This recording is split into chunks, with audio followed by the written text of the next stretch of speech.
আলাইকুম, সবাই কেমন আছেন?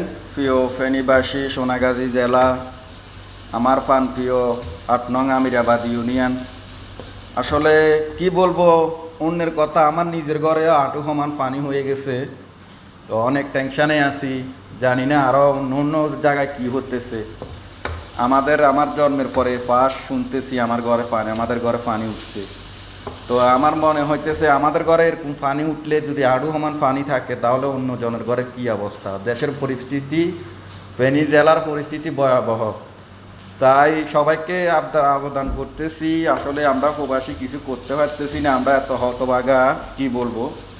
তাই আপনারা যেখান থেকে পারেন অবশ্যই ফেনীবাসীর, সোনাগাজীবাসীর পাশে দাঁড়াবেন, এটাই আমার আহ্বান। আপনারা যেখানে থাকুন না কেন, আমার ভাইয়েরা, তরুণ ভাইয়েরা, আপনারা এগিয়ে আসুন, মানবতার ফেরিওয়ালারা এগিয়ে আসুন আমাদের।